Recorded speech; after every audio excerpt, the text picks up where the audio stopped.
The unhappy little home was out in the country, some 6 miles south of Clanton, on an old county road that went nowhere in particular. The house could not be seen from the road and was accessed by a winding gravel drive that dipped and curved and at night caused approaching headlights to sweep through the front windows and doors as if to warn those waiting inside. The seclusion of the house added to the imminent horror. It was long after midnight on an early Sunday when the headlights finally appeared. They washed through the house and cast ominous silent shadows on the wall, then went away as the car dipped before its final approach. Those inside should have been asleep for hours, but sleep was not possible during these awful nights. On the sofa in the den, Josie took a deep breath, said a quick prayer, and eased to the window to watch the car. Was it weaving and lurching as usual, or was it under control?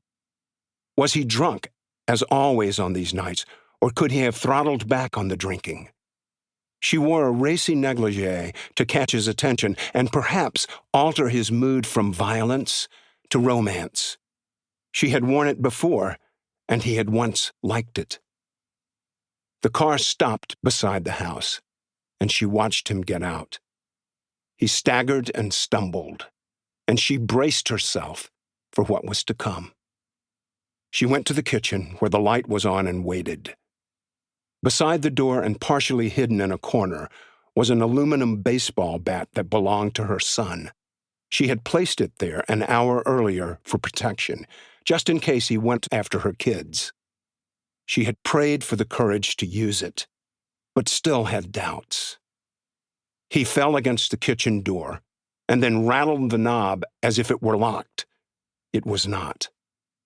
He finally kicked it open, and it slammed into the refrigerator. Stuart was a sloppy, violent drunk. His pale Irish skin turned red, his cheeks were crimson, and his eyes glowed with a whiskey-lit fire that she had seen too many times. At 34, he was graying and balding, and tried to cover it up with a bad comb-over, which after a night of bar-hopping left long strands of hair hanging below his ears. His face had no cuts or bruises, perhaps a good sign, perhaps not. He liked to fight in the honky-tonks, and after a rough night he usually licked his wounds and went straight to bed. But if there had been no fights, he often came home looking for a brawl. "The hell you doing up?" he snarled as he tried to close the door behind him. As calmly as possible, Josie said, "Just waiting on you, dear. You okay?" "I don't need you to wait on me. What time is it? 2 in the morning?" She smiled sweetly, as if all was well. A week earlier, she had decided to go to bed and wait him out there. He came home late and went upstairs and threatened her children. "About 2, she said softly. "Let's go to bed."